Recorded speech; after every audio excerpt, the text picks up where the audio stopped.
Hi guys, my name is Emily, and let's just pretend I'm getting into character for talking about Charlotte's Web that was written in the 1950s, and I'm not trying to hide a giant gash on my forehead. As some of you may know, I am an English master's student, and my area of interest is children's literature. Fantasy and children's literature, but largely children's literature. So for my book club, I had to read Charlotte's Web, and I have to admit that I hated this book. I switched schools a lot when I was a little kid, and I ended up reading it 4 times in a row between the different schools. So grade 2, grade 3, grade 4, grade 5 were all Charlotte's Web. That was our novel, and we had to build one of those plasticine Clementine box dioramas. I just got so sick of reading Charlotte's Web that I grew to hate it, and in university I took a children's literature course, and one of the novels was Charlotte's Web, and this is the only assigned reading in university that I didn't do.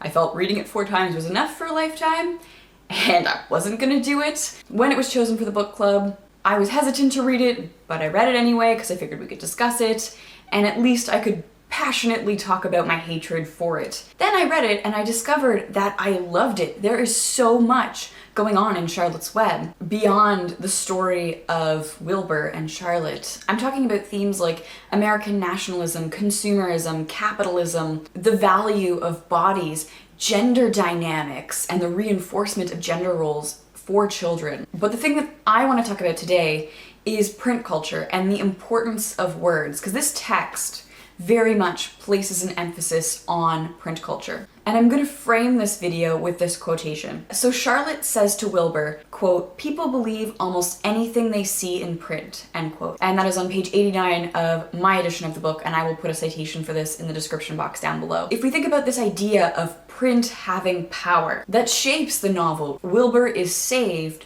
because of the power of print. Charlotte's words frame Wilbur in such a way that he becomes valuable to humans. So when they see that he's some pig, they start thinking about him differently. And these words bring tourism in to see this miracle pig. We see that Wilbur's body has a new value for his family, for his owners. So the idea that print has the power to shape how others perceive things. Then there's also the idea that print shapes how we see ourselves. So when Wilbur is told that he's some pig, he starts to feel like some pig. When he's told he's terrific, he starts to feel terrific. When he's told he's radiant, even though he doesn't know what radiant means, he starts to feel radiant, and he glows, and he sort of wafts around acting radiant. So we see that Wilbur really believes in the power of print. The other thing that this gets us to question is the power of print to bear witness to history. So Charlotte as a spider has a very short lifespan,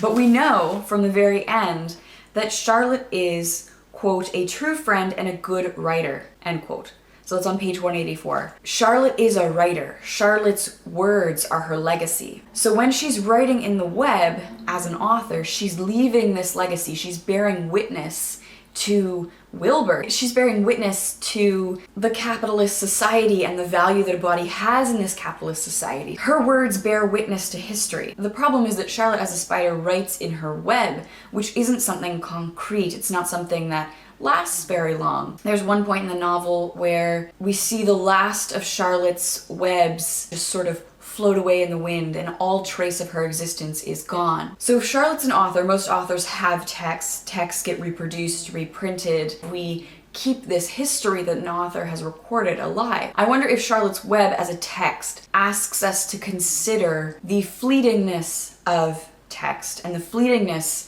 of certain historical moments and how we remember those moments. So the idea that very quickly generations who have borne witness die out, and all we have left that bears witness to that historical moment is text. I guess the text is getting us to consider the types of witnessing that we do and how things get passed forward and how things can get distorted. The idea of text and the power to bear witness and the power to remember things in a certain way brings me back to the quotation, "People believe almost anything they see in print." Now Charlotte's Web is a text. It's in print. So does the text ask us to consider this text and to question this text as something that records history. This text was published in 1952. We're looking at post-World War II, Cold War America. There are certain ideologies about consumerism and wealth and waste and want and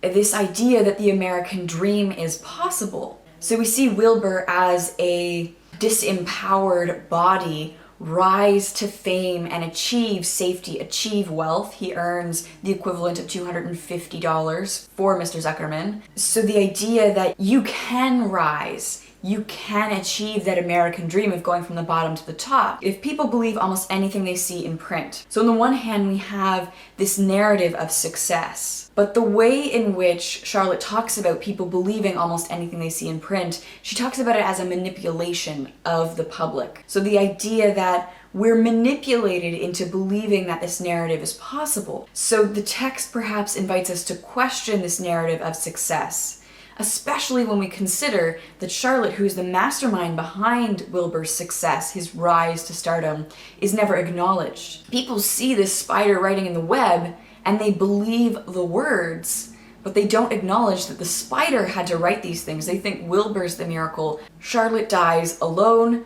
unacknowledged. She doesn't win any prizes. She remains this sort of anonymous spider. She's witnessed history, she's recorded history in her writing, but remains unacknowledged for it. It's Wilbur that has that narrative of success and is acknowledged as successful and special. So I think that the text really asks us to question these dominant narratives, to question the power of print, because we see print as something powerful, we see print as something that bears witness, and we see print as something that manipulates, something that shapes our reality in a way that is not necessarily true. I think that Charlotte's Web is actually a really fantastic text for children. So it uses animals to distance and unpack these political ideas. And I'm not sure if all teachers successfully get at this. I mean, I know I was taught it as sort of a fun read. It's about talking animals,